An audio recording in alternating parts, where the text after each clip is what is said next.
Hey, you, in uniform, what do you think you're doing here? I'm just waiting for my gate to open, sir. Don't call me sir. This is my terminal, my rules. I have my boarding pass. I'm supposed to be here. I don't care. I want you gone, now. I'm not causing trouble. I'm following procedure. Keep talking, I'll make this real ugly for you. A man in a navy dress uniform stood against the wall in a busy airport terminal. He was waiting for his connection. He had a boarding pass. He had every right to be there. Then a security officer walked up to him and grabbed his arm hard. Within seconds, the officer was screaming. The man in uniform stayed calm. And in that moment, a simple travel day turned into something that would change how airports hire security forever. But before I continue, let me ask you something. Have you ever been treated unfairly by someone in power, someone who had authority but used it to push you around instead of help? That's what happened here. And this time, the person being pushed had training the officer didn't expect. Drop your answer in the comments. I want to know your story. This is the story of Marcus de Vries and the security officer who had absolutely no idea who he was grabbing. Marcus de Vries wasn't just another traveler. He was a Navy SEAL, 18 years of active military service, lieutenant commander rank. That means he was a senior officer who trained other fighters and made life and death decisions in combat. De Vries had completed 5 combat deployments. He'd served in Afghanistan, Iraq, and Yemen. He was an expert in tactical operations and leadership under pressure. His job was teaching Navy personnel how to handle dangerous situations without losing control. Now here's what happened next. He understood military law. He understood federal regulations. He knew the difference between real authority and someone just acting tough. On this morning, de Vries was traveling in his dress blue uniform. That's the formal Navy uniform worn only for special ceremonies. He was flying to a military recognition ceremony. His family was waiting. He was getting a commendation for leadership. He was calm and ready. He had no idea his decision to stand in that terminal would make national news. Derek Paulson worked as a security officer at the airport. He was 47 years old. He'd been working there for 3 years, but he had a problem. He loved having power more than helping people. Between June 2023 and January 2026, Paulson was involved in at least 22 complaints. Every single one involved him being too aggressive. He grabbed a 62-year-old woman once for standing in a public area. He pushed a teenager against a wall for no real reason. His co-workers called him the enforcer. They knew he took his job too seriously. But here's the thing, nobody did anything about it. His employer received complaint after complaint. They gave him warnings, then they did nothing else. No training, no real punishment, no removal from his job. They just let him keep working. Let me know what you think about that in the comments. Should this have been stopped earlier? Paulson interpreted his security badge as permission to control people however he wanted. He wasn't trained to de-escalate conflict. He was trained to dominate. And on this Tuesday morning, he was about to meet someone who wouldn't back down. It was Tuesday, January 21, 2026, 10:47 in the morning, Salt Lake City International Airport, Terminal 2 South, the domestic terminal where connections happen between flights. The area was typical for a Tuesday, not crowded, not empty, maybe 40 or 50 passengers scattered around waiting for gates to open, rolling luggage, quiet conversations, the announcement system playing overhead, security cameras pointing at the corridor from multiple angles, good lighting everywhere, perfect for seeing exactly what happened. Marcus de Vries stood against the wall near the departure boards. He was checking his flight information on his phone. His dress uniform was neat. His bearing was calm. Nobody was complaining. Nobody was upset. He was just waiting like hundreds of people do every single day at airports. If stories like this matter to you, hit subscribe right now. These cases show us problems we need to fix. At 10:47, Derek Paulson started walking his patrol through the terminal. He spotted de Vries in the dress uniform, and instead of ignoring him like every other security officer would, Paulson decided this was his moment. This was when he could use his power. This was when everything changed. Paulson walked straight toward de Vries. His tone was aggressive immediately. "You, in the uniform, what are you doing standing here like you own the place?" Paulson said. De Vries answered calmly, I'm just waiting for my gate to open. My connection is at 11:35. Paulson stepped closer. Sir, don't sir me. You think you're special because of that outfit. This is my terminal, my rules. I'm not trying to cause trouble, De Vries replied. I have my boarding pass right here. Paulson's voice got louder. I don't want to see your boarding pass. I want you gone. Move now. De Vries stayed calm. He wasn't going to create a scene. But I'm supposed to be here. I'm catching a F. Light, I'm not breaking any rules. That's when Paulson stepped right into De Vries' space. His hand moved toward his belt. His voice turned angry. You hear me talking to you. Don't make me call backup. You're about to have a real problem, buddy. And then Paulson did it. He grabbed De Vries' arm, hard, his fingers dug in, his face was red. His whole body language said one thing, I have power, I can do whatever I want. Nearby passengers noticed immediately. A woman gasped. A businessman pulled out his phone. A teenager pointed. They all knew something was wrong. A security officer was physically grabbing someone who hadn't done anything. De Vries didn't fight back. He didn't yell. He didn't panic. He simply stayed still and looked at Paulson directly. Type justice in the comments if you think this officer should be held accountable. Officer, I need you to release my arm, De Vries said quietly, and I'd like you to call your supervisor. That's when Paulson realized his mistake. This wasn't someone he could intimidate. This was someone who knew his rights. Derek Paulson had absolutely no idea who he just grabbed. What happened next revealed everything. De Vries knew military law. He understood federal regulations. He'd spent 18 years in an organization that taught him exactly when people had authority and when they didn't. This was not authority. This was assault. Within minutes, TSA Supervisor Rodriguez arrived at the scene. He was a 15-year veteran who knew airport regulations inside and out. He looked at Paulson. He looked at De Vries. Then he did something critical. He watched the security camera footage. On the screens, everything became clear. 8 minutes of video, 4 different camera angles, De Vries standing calmly against the wall, Paulson approaching aggressively, De Vries answering questions politely, Paulson escalating the situation. And then the grab, clear as day, Paulson's hand squeezing De Vries' arm while De Vries stood motionless. Rodriguez's first words were direct. Release him, now. Paulson let go immediately. He knew he was caught. But wait, there's more to this. Rodriguez started asking questions. He talked to passengers. One woman named Sarah Martinez stepped forward. She'd been recording on her phone the whole time. The officer came up aggressive, she said.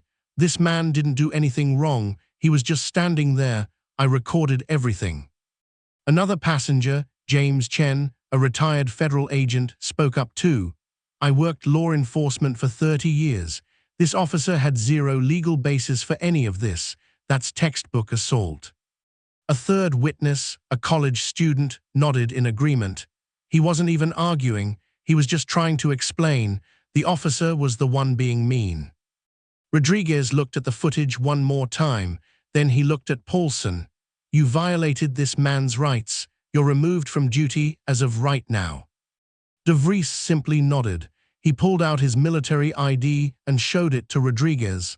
I'm just trying to catch my flight, he said. Rodriguez walked him to his gate personally. As they walked, other security staff nodded respectfully at De Vries. They knew what Paulson had done was wrong. Now here's what you need to understand. De Vries could have walked away. He could have let this go, but he didn't. He decided to report it officially. He decided his experience mattered, and that decision would change everything. The next morning, Rodriguez filed an official report. Salt Lake City Police Department got involved. Officer Kane from Airport Police began an investigation into what happened. The investigation was thorough. They reviewed security footage from 4 different angles. They interviewed 6 witnesses. They documented everything. They checked De Vries' military status, his boarding pass, his rights, everything checked out. He had done absolutely nothing wrong. Then they looked at Paulson's background. What they found was shocking. In 3 years at this airport, Paulson had 22 documented complaints. 22, most involved him being too aggressive, most involved him misusing his authority. His own employer had records of complaints from 14 different people over 3 years. But those complaints had gone nowhere. His company, Apex Security Services, had given him warnings, verbal warnings, then they did nothing else. No real consequences, no additional training, no removal from public interaction, nothing. Officer Kane sat down with Paulson and asked direct questions. Paulson's story fell apart immediately. "I was protecting the terminal," Paulson claimed. But the video showed a calm man standing against a wall, not blocking anything, not causing any problems. "He was being disrespectful," Paulson said next. But the audio recording showed De Vries speaking quietly and politely the entire time. "I was doing my job," Paulson insisted. But the federal law was clear. He had no legal authority to detain De Vries, no authority to grab him, no authority to demand he move. If stories like this matter to you, hit subscribe. We expose cases where authority becomes abuse. Officer Kane made his decision. He filed charges against Paulson: simple assault, wrongful detention, violation of civil rights, official charges documented in court records. Paulson's face went pale. He finally understood the situation. He wasn't the authority figure anymore. He was the accused. The airport manager pulled Paulson's security clearance immediately. Paulson was banned from airport property that same day. His career as a security officer was over, and the real consequences were just beginning, because someone had recorded the entire incident, and someone was about to post it online. That afternoon, Sarah Martinez uploaded her video to TikTok, 90 seconds of footage showing exactly what happened. She titled it simply, "Security Officer Harasses Navy Officer in Uniform at Airport. No crime, no provocation, just a power trip." At 1:15 p.m., the video hit 50,000 views. 94% of comments were supportive of De Vries. People were angry, really angry. By 2 p.m., the video was trending on Twitter, 200,000 views across platforms. By 4:30 p.m., local news station KSL picked up the story. They contacted Sarah. By evening, KSL posted on Facebook, 1.2 million views just in the local market. Comments flooded in, people sharing their own experiences with aggressive security or police. By 9 p.m., national news networks saw the story spreading. CNN, Fox News, MSNBC, they started preparing segments. By midnight, hashtags were trending nationally, 8.7 million combined views. The next morning, the story appeared on every major news outlet. Today's Show, Good Morning America, CNN, Fox News Morning, everyone was talking about it. The video was shared millions of times. This story was shared millions of times. Share it if you think others should see this. Comment if you've experienced something similar. The public response was overwhelming.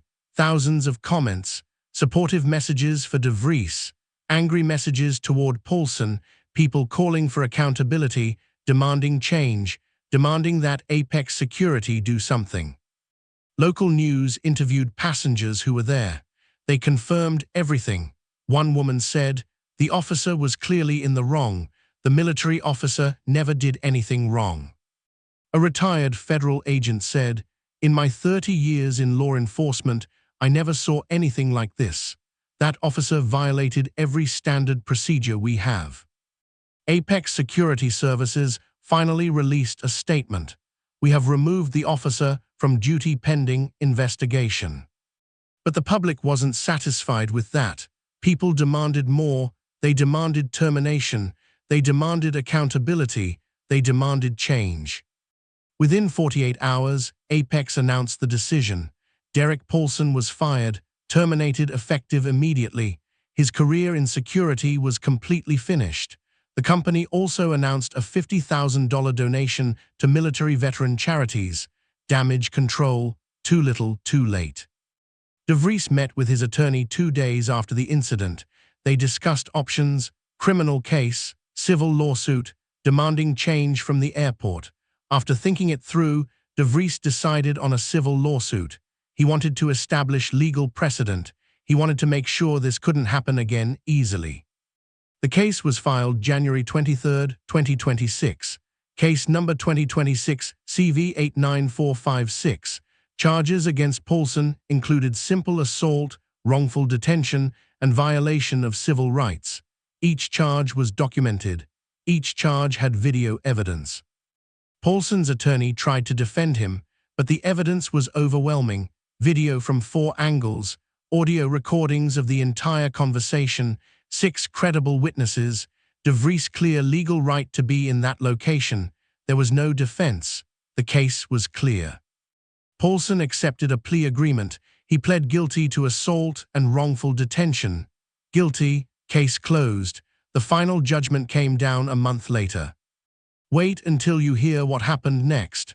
The financial consequences were just the beginning. De Vries received damages of $100,000 from Paulson and Apex Security. His legal fees were covered. His court costs paid. The total came to $121,950. That's significant money, but more importantly, it set legal precedent. Paulson received a sentence of 6 months probation, 40 hours of community service, mandatory anger management training for 12 weeks. He was also ordered to pay $55,000 in restitution to the city. But the real punishment was his future. Paulson was permanently banned from Salt Lake City International Airport. Lifetime ban. He couldn't work there ever again. He couldn't even enter the terminal. His name was entered into an industry register. Security companies across the region were notified. Paulson couldn't get hired for security work anywhere nearby. His career was finished. His reputation was destroyed. His future was severely limited. Let me know what you think about that consequence in the comments. 2 other security companies in different cities settled lawsuits with people who had similar experiences. They used the De Vries case as reference. They paid settlements totaling more than $500,000 combined. The De Vries case started a chain reaction. De Vries gave a statement after the settlement. This wasn't about me versus Paulson. It was about establishing that authority doesn't mean aggression. I hope this case makes airports think twice before hiring people who shouldn't have power. The airport apologized officially. TSA issued new guidelines, better training standards for contracted security, better oversight, better accountability. 3 weeks after everything happened, Marcus De Vries sat down for an interview. He spoke about his experience, about what this meant to him, about what he wanted to change. Honestly, it shook me, he said, and I've been through combat, but this was different. This was someone abusing authority in the country I'm defending. His wife added her perspective. We almost didn't go to the ceremony. He was thinking about avoiding conflict, but that's not the answer. You can't hide from these problems. De Vries continued. In my career, I trained soldiers to use force appropriately. Paulson didn't understand the difference between authority and dominance. Authority is responsibility. Dominance is just bullying. He spoke directly to other workers who face similar situations. You have rights, all of you. No uniform gives anyone the right to grab you, humiliate you, or abuse you. If this happens to you, document it, record it, report it. The system only changes when we demand it. To customers and travelers, he offered this advice. When you see someone in uniform being disrespected, speak up. Witnesses made the difference in my case.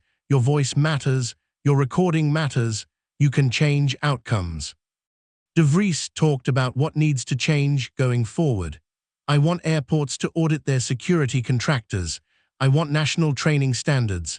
I want companies to face real consequences for hiring and ignoring patterns of abuse. He expressed gratitude to those who helped. To the witnesses who recorded and spoke up, you changed the outcome. To TSA and Airport Authority, you restored my faith. Thank you. Finally, he offered his core belief. The uniform I wear means I'll stand for people who can't stand for themselves. That's responsibility. Derek Paulson forgot that, but I haven't, and neither should any of us. Here's what most people don't know. Private security officers don't need federal training. No academy, no standardized testing. Unlike police officers, there's no requirement. That's a major problem. The TSA Inspector General reported 847 complaints against contract security in airports in 2024. Only 12 resulted in termination. That means most people are never held accountable. American Civil Liberties Union data shows 73% of wrongful detention complaints happened with contract security, not government workers. That's the pattern. Companies hire fast, train minimally, and ignore complaints. This needs to change. National training standards, better oversight, real accountability. That's what the De Vries case exposed. So let me ask you, do we really think people with authority in federal spaces should have no training mandate, no oversight, no accountability? Do we honestly believe that's protecting us, or is it just convenient for whoever profits? And how many more people have to be grabbed and wrongfully detained before we demand real change? Because if we don't establish federal training standards, if we don't create accountability, then we're just waiting for the next Derek Paulson, the next victim, the next preventable abuse of power. Comment below if you believe private security in federal spaces should have the same training standards as police. I want to hear your opinion. If you think stories like this matter, hit that subscribe button. We are going to keep exposing these patterns. We're going to keep demanding accountability. We're going to keep fighting for people who can't fight for themselves. This isn't just about Derek Paulson or Marcus De Vries. It's about all of us and the system we are willing to tolerate. See you in the next one.